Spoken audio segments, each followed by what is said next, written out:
Hey everyone, hope you're all in a good mood today because I've got a new story for you. Also, don't forget to like and subscribe, it really means a lot to me. I'm 27, was with Caleb for a little over 2 years. We lived together in a duplex outside Topeka, Kansas. My name on the lease, my furniture, my dishes, my everything. Caleb moved in about 10 months into us dating and brought a duffel bag of clothes and a Bluetooth speaker he played so loud the neighbor taped a note to our door within the first week. I want to be clear. I wasn't some naive girl who didn't see problems. I saw them. He got mean when he drank. His mouth turned into a weapon after 4 or 5 beers. Comments about my weight, my clothes, how I wore my hair.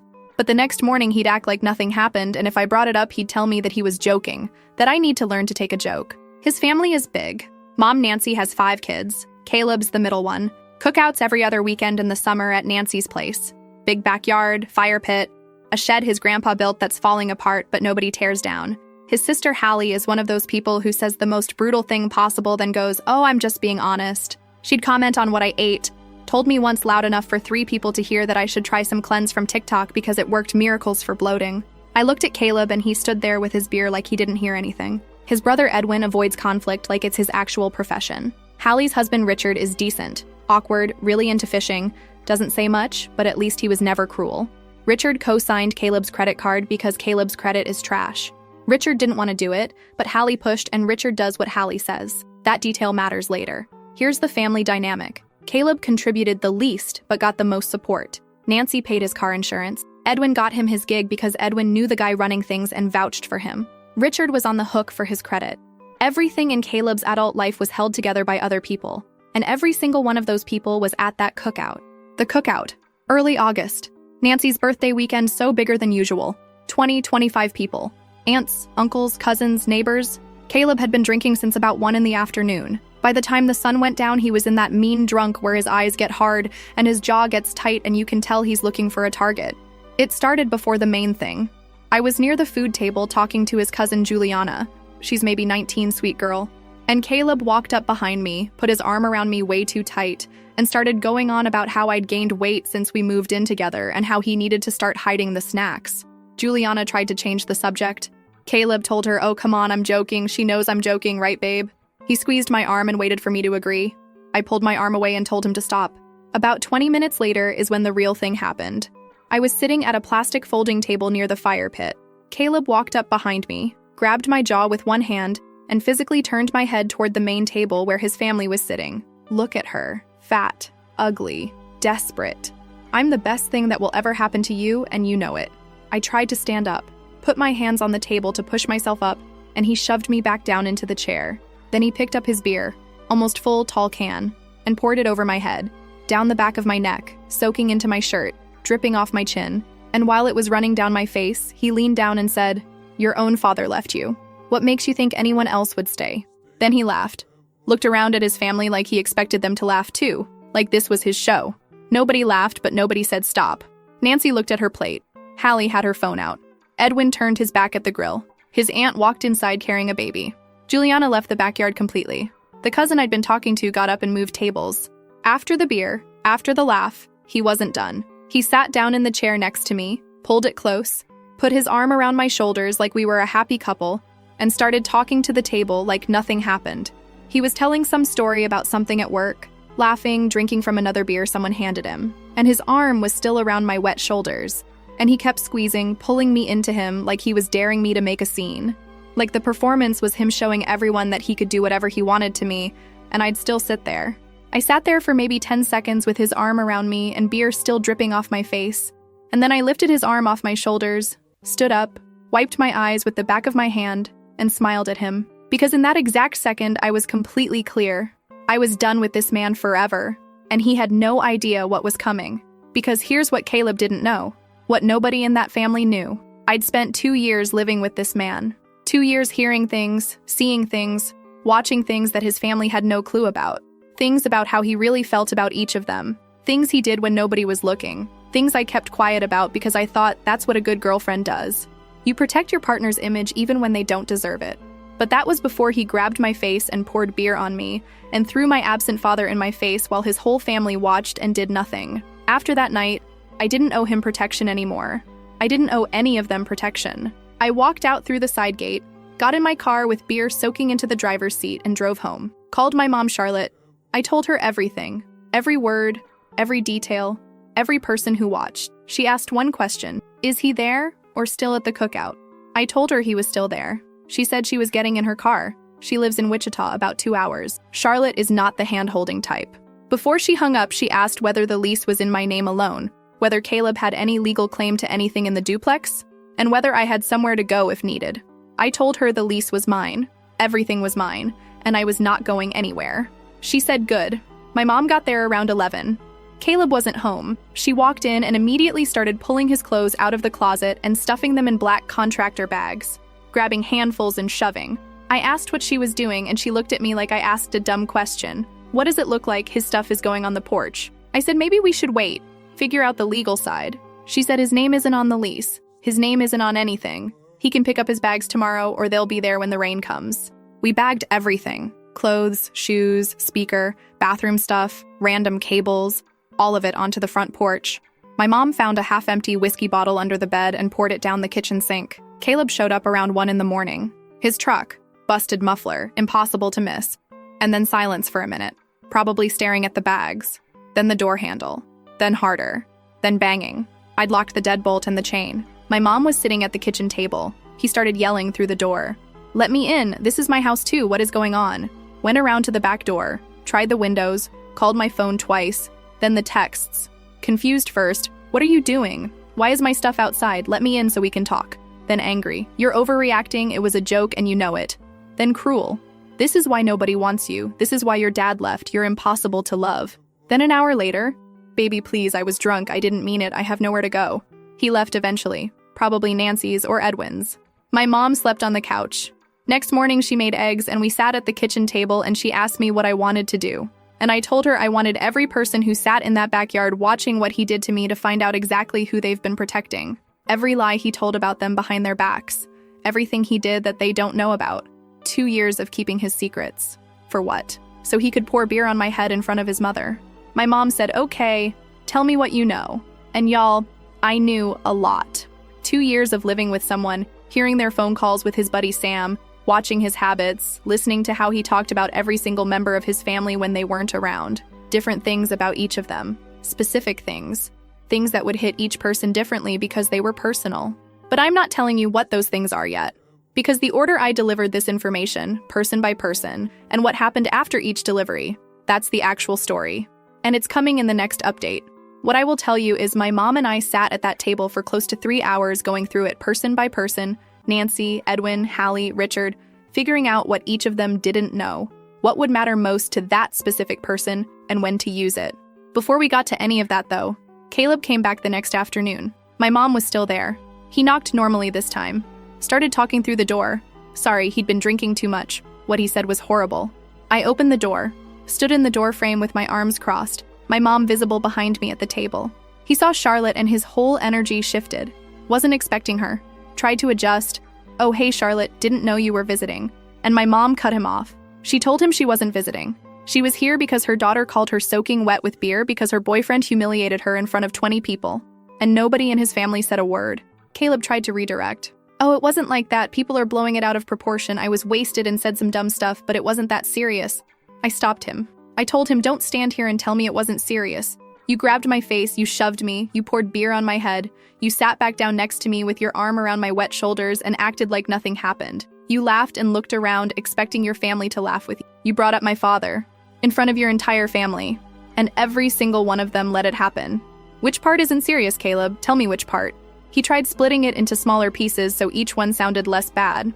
"Yeah, I grabbed your face, but I wasn't trying to hurt you, and yeah, I pushed you, but you were getting up, and I shut it down. I told him he doesn't get to edit what happened. I was there. 20 people were there. He did what he did. He asked to at least get some things he needed. I told him everything was in the bags on the porch. He got mad, said I had no right. My mom stood up from the table, walked to the doorway, and told him his name isn't on anything, and he's lucky his things are in bags and not in a dumpster. He grabbed the bags off the porch, threw them in his truck bed, and before he left, he looked at me and said, I was gonna regret this. That I can't afford the place alone, that I'd come crawling back. I told him the only person crawling was going to be him, and I closed the door. My mom left the next morning, hugged me at the door, and told me call her before I made any moves. She wanted to be in the loop.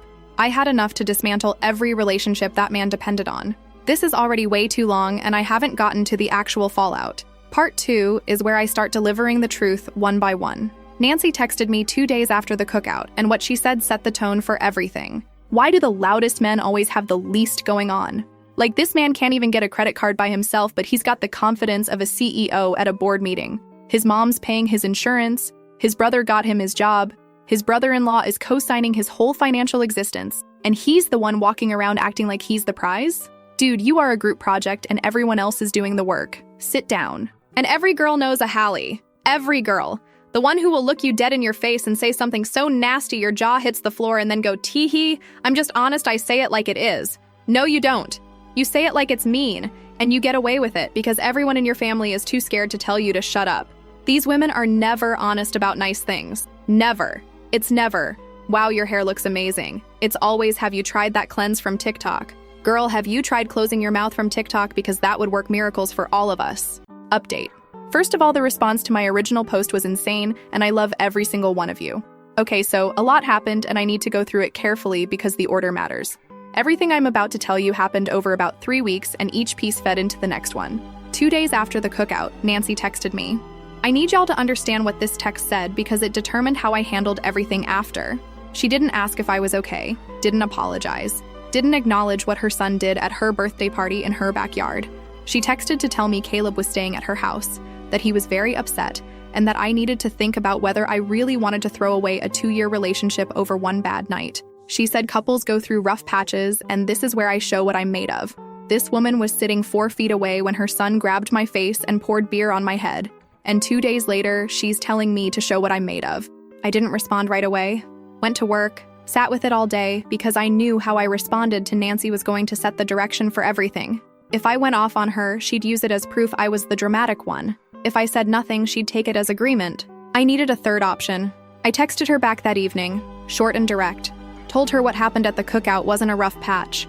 Told her I sat at her table for 2 years, helped with every holiday, every cookout, every family thing she needed hands for, and when her son did what he did to me, she looked down at her plate. I told her I saw her do it. I told her I would never forget it. 4 hours later, she sent a long message about how I was being unfair, how she was in shock, how she talked to Caleb after and told him it was wrong, how she always treated me like a daughter. Treated me like a daughter. While her son grabbed my face 4 feet away from her. Sure, Nancy.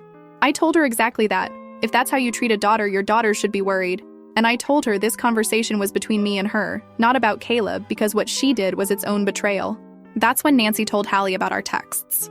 And Hallie texted me within the hour, calling me theatrical. Theatrical. For being upset about a man grabbing my face and pouring beer on my head. She said I was dragging the family into my breakup and that Caleb was drunk and said stupid things and I was acting like he tried to kill me. I called Hallie. I wanted her to hear my voice.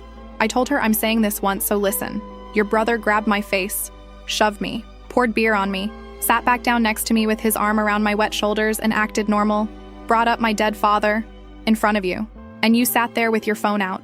So before you call me theatrical, explain what you did while it was happening. Hallie started with the excuses. He's been under pressure, he's going through a hard time, and I cut her off. Then she said something that showed me what she really cared about. She said if I kept pushing this, it would affect Richard because of the credit card cosign, that if Caleb spiraled, he'd miss payments and it would hit Richard's credit. She said I needed to think about that before I blew up Caleb's life because other people are involved. Her brother assaults me in public and her concern is her husband's credit score. I told her Richard's credit is not my problem, and I told her that the family's little arrangement of propping Caleb up wasn't going to survive what was coming. I didn't explain what I meant, just said it and let it sit. She hung up on me. Now, the first real piece of information. Nancy called me about a week and a half after the cookout. Same angle. Caleb is sorry, he's struggling, I should take him back. And this time I was done being careful. I told her I had something she needed to see. And I didn't just tell her about it. I showed her. I pulled up my text thread with Caleb and started scrolling. Because Caleb had this habit of texting me when he needed money for going out, and I'd ask him where he was getting it. And he'd tell me straight up like it was nothing. One night before he went out with Sam, he texted me asking if I wanted anything from the gas station, and I asked how he was paying because he told me that morning he was broke. His response, LOL mom's drawer, she keeps like 400 in there and doesn't count it, grabbed 60 yesterday, she won't notice shit. Another time before a cookout, he texted me he was going to swing by Nancy's place early, and I asked why, and he said need to grab some cash before everyone gets there. That's my ATM, with a laughing emoji. And between the money stuff, there were other messages. Ones where I'd tell him his mom called asking if we were coming to Sunday dinner, and he'd respond with, God, she's so needy. Can't go 1 week without checking up. She's got nothing going on in her life except bothering her kids. One where he said he felt bad for her honestly.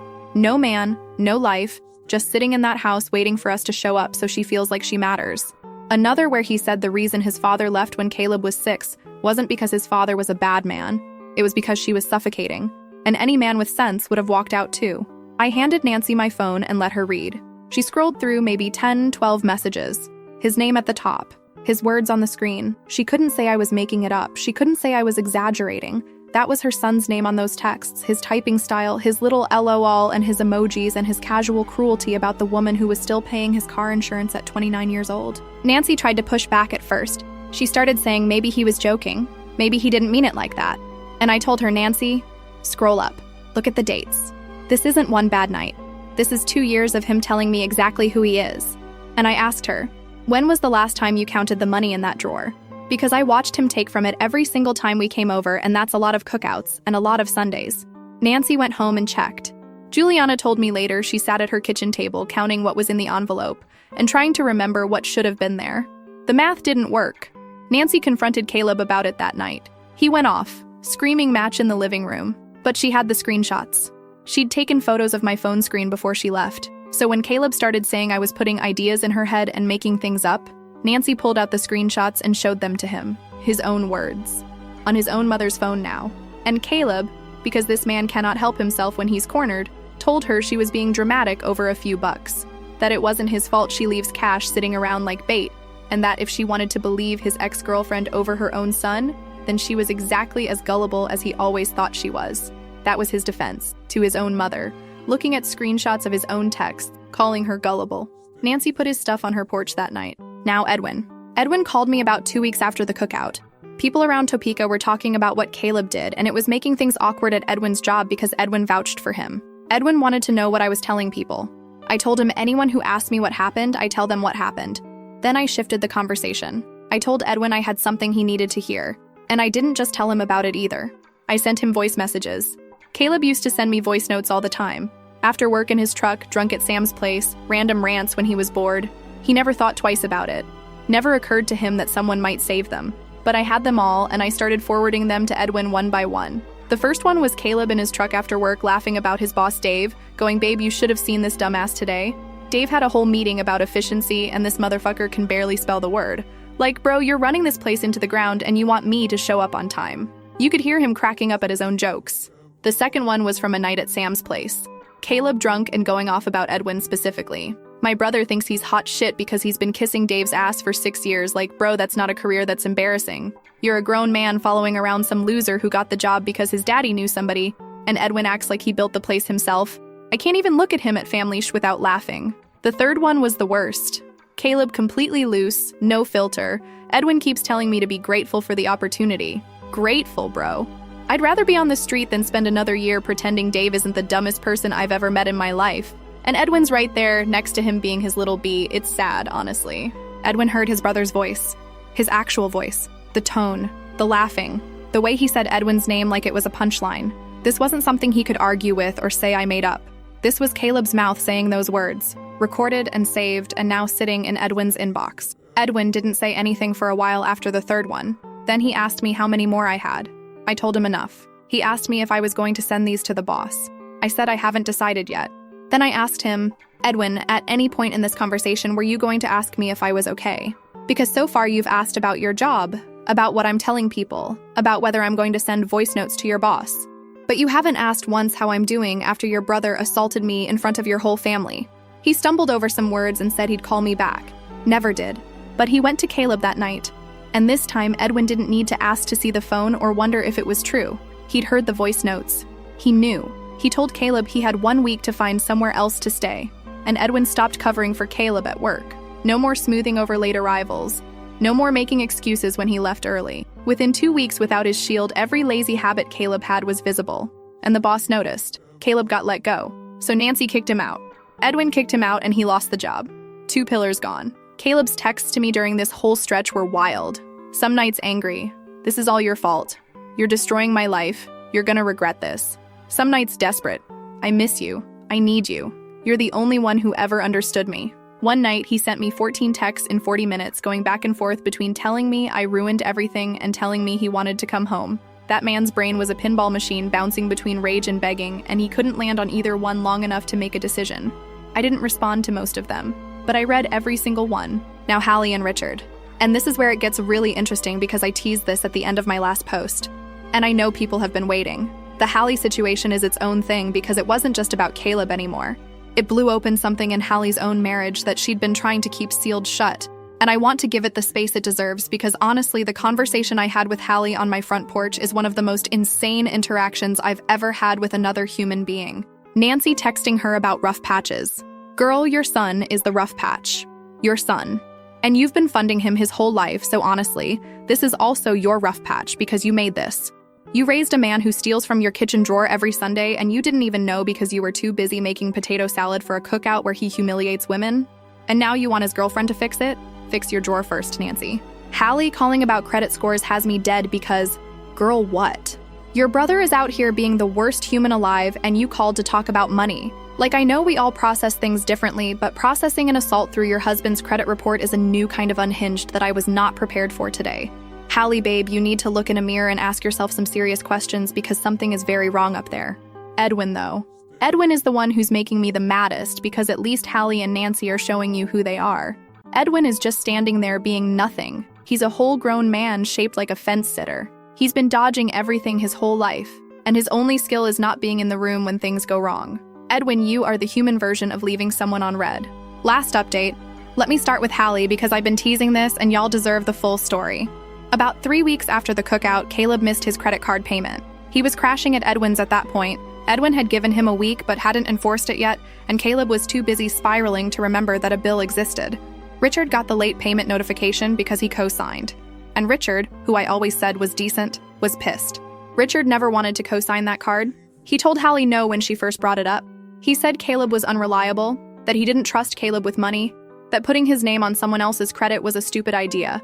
Hallie spent weeks wearing him down. She guilt-tripped him. He's my brother. Family helps family. What kind of people are we if we can't help him get on his feet? She brought it up at dinner, in bed, in the car, on the phone with her mom while Richard was sitting right there so he could hear Nancy agreeing that it would be so nice if Richard could help. She orchestrated the whole thing until Richard caved just to make it stop. And then once he signed, she acted like he'd volunteered. That's important because everything that happened next between Richard and Hallie was about way more than a credit card. Hallie showed up at my duplex on a Wednesday night around 8. I was on the couch eating leftover pasta and saw her white SUV headlights hit my window. She knocked and I opened the door and she launched in immediately. She told me I needed to talk to Caleb, convince him to make the payment because Richard was furious, and it was causing problems in her marriage and it wasn't fair that she was paying for my breakup. I let her get it all out. Stood in my doorway with my arms crossed. And when she was done, I asked her one thing. Does Richard know the full story of what happened at the cookout? She started going while Richard was there, he saw, and I stopped her. Richard left early that night. Took the kids home because the youngest was cranky. He missed the whole thing. Whatever Richard knew, he knew from Hallie. And I asked her what exactly she told him. She admitted she downplayed it. Told Richard that Caleb got drunk and mouthed off and I got upset and left. Left out the face grabbing. Left out the shoving. Left out the beer. Left out the part where Caleb sat back down next to me with his arm around my soaking wet shoulders and acted like nothing happened. And I asked her why. Why lie to Richard about it? And this is what came out. Hallie knew that if Richard found out what Caleb really did that night, grabbing a woman's face, shoving her, pouring beer on her head, humiliating her in front of the whole family, the first thing out of Richard's mouth would be, I told you. I told you he was no good. I told you not to co-sign. I told you this was a bad idea, and you made me do it anyway. The fight wouldn't be about Caleb. It would be about Hallie's judgment, about the fact that she pushed her husband for weeks into backing a man who turned out to be exactly the person Richard said he was from the start. So she lied. I laid it all out for her standing in my doorway. I told her you didn't lie to protect your brother. You lied because you spent weeks guilt-tripping your husband into signing for a man he told you he didn't trust. And if Richard found out what you watched Caleb do and said nothing, that conversation stops being about a credit card and starts being about the fact that you manipulated your husband into this and then covered it up when it blew up. Hallie tried to tell me I was oversimplifying. That marriage is complicated. I told her, yeah, it is, and lying to your husband because you can't handle him being right about something is one hell of a complication. She asked me not to tell Richard, and I told her, Hallie, you came to my porch, my door, asking me to clean up your brother's mess. You watched what he did to me. You called me theatrical for being upset. You lied to your own husband to cover your ass. And now you're asking me to keep your secret. No. I kept Caleb's secrets for 2 years, and look where it got me. I'm done being the vault for this family. She left fast. And I didn't just tell Richard to ask Hallie, I called him. I told him the full story of the cookout. I told him Hallie was there for all of it and chose to tell him a different version. And I told him to ask Hallie whose idea the cosign was and how many weeks she spent convincing him. Richard was quiet for a long time on the phone, and then he said one sentence. She told me you got upset because he called you a name. That's what she said. He called you a name. And I told him, yeah, Richard, he called me a lot of names. While grabbing my jaw, while shoving me into a chair, while pouring a full beer over my head. And your wife watched the whole thing and went home and told you he called me a name. The fight between Richard and Hallie that night. Juliana told me some of it. Richard himself actually texted me some of it the next day because he was so angry he needed someone to vent to, and I was the only person who'd actually been honest with him. Richard told Hallie he remembered saying no to the cosign. He remembered saying Caleb can't be trusted. He remembered Hallie bringing it up over and over and making him feel like a bad person for not wanting to help her brother. He told her she turned him into a fool, made him sign for someone he didn't trust, and then when that person proved to be exactly who Richard said he was, she hid it so she wouldn't have to admit he was right. He said he felt like he couldn't trust her judgment on anything anymore because if she could watch that happen and come home and say he called her a name, what else has she softened or rewritten or left out? Hallie tried to defend herself. She told Richard she was protecting the family, that she didn't want drama, that she was trying to keep things calm. Richard told her no, you were protecting yourself. There's a difference. And then he told her he was pulling his name off the credit card, and he didn't care what it did to Caleb or to anyone else because he never should have been on it in the first place. Richard called Nancy that same night and told her he was done. Nancy tried to smooth it over, tried the family sticks together line, and Richard told her this family's habit of covering for Caleb cost him his credit score and his trust in his wife. He said he'd been dragged into this against his better judgment by people who knew Caleb was a problem and chose to pretend he wasn't. He told Nancy that Hallie was the one who pushed the cosign, and Nancy was the one on the phone backing her up while he sat there feeling guilty for saying no. He told both of them they could deal with the consequences of the person they'd been enabling because he was finished. Last pillar gone. Now, the part I haven't told y'all about yet, Caleb calling my mother. This happened about 4.5 weeks after the cookout. Caleb was out of Nancy's. His week at Edwin's was up. Richard wanted nothing to do with him. His buddy Sam, the one he used to drink with and talk trash about everyone to, wasn't picking up because Sam came over to crash one night and Caleb got drunk and started going off about how nobody was loyal, how everyone abandoned him, and he told Sam that Sam was just as useless as the rest of them. And the only reason they were even friends was because Sam had nothing better to do. Sam left and stopped answering his calls. Caleb was running out of people. And when a man like Caleb runs out of people on his side, he doesn't look inward. He looks for new people to manipulate. So he called Charlotte. I don't know how he still had my mom's number. Probably saved it from early in our relationship when things were normal and they'd talked a few times. He called her on a Tuesday afternoon. I wasn't there for this. My mom told me about it that night, and she told me every word. Caleb started with the charm. Told Charlotte he respected her, that he knew she loved her daughter, that he was going through the hardest time of his life and he just needed someone to listen. He told her that things got out of hand at the cookout and he said things he didn't mean, and he's been trying to make it right, but I won't give him a chance. He told her he loves me and he wants to fix this, and he was hoping Charlotte could talk to me, maybe help me see that people deserve second chances. My mom let him talk. She told me she let him go for a solid 3 minutes without interrupting because she wanted to hear the full pitch before she responded. And then she responded. She told him she was going to say a few things and he was going to listen without interrupting because this was the last conversation they would ever have. She told him that she was the one who answered the phone at 9 at night when her daughter called her soaking wet with beer. She was the one who drove 2 hours in the dark. She was the one who sat at the kitchen table while he banged on the door at 1 in the morning. She told him she saw the texts he sent that night, the ones where he went from confusion to anger to cruelty to begging in the space of an hour. And she told him that the cruelty texts were the real ones and the begging was the performance. And she knew that because she'd seen men like him her entire life and they all have the same playbook. Then she got to the part about my father, and this is where Charlotte stopped being polite. She told him that he used her daughter's deepest wound as a weapon in front of 20 people to make himself feel powerful. That her daughter grew up without a father and carries that every single day, and it is the one thing that can still hurt her no matter how strong she gets. And he knew that. He knew exactly where to hit because she trusted him enough to tell him about it. And he saved it for the moment when it would do the most damage in front of the biggest audience. She told him that her daughter's father leaving was the worst thing that happened to their family, but at least her father had the decency to just disappear. He didn't stand in front of a crowd and pour beer on his wife's head first. She told Caleb that comparing himself to her father was an insult to both of them, because at least the man who left had the self-awareness to know he wasn't good enough.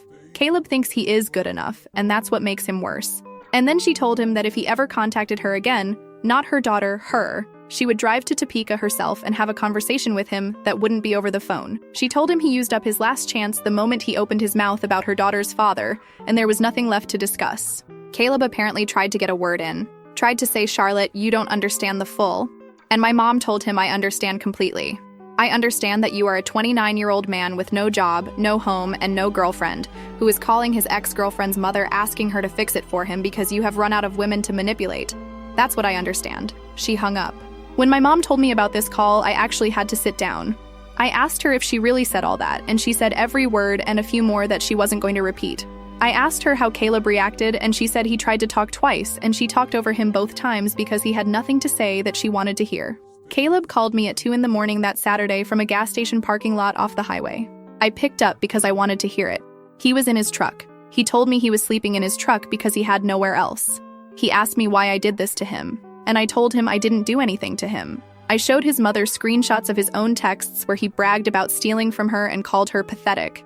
I sent his brother voice notes of his own voice trashing the job Edwin staked his reputation to get him. I told Richard the truth that Hallie hid from him. Every single thing that happened after that was because of what he said and what he did. I just stopped hiding it. He said none of this would have happened if I'd just stayed quiet, if I'd just let it go. And I told him that's exactly the problem, Caleb. Your whole life only worked when every woman around you agreed to stay quiet. Your mom didn't question the missing money. I didn't show anyone your texts or play anyone your voice notes. Hallie lied to her own husband so the arrangement wouldn't break. The whole system only functioned when we all kept our mouths shut and let you take and take and take from people who loved you. One woman stopped being quiet and every single piece fell apart in a month. He was still talking when I hung up. He called back 4 times. I didn't pick up. He texted me the next morning saying he was sorry for everything and asking if he could come by to talk in person. I told him no.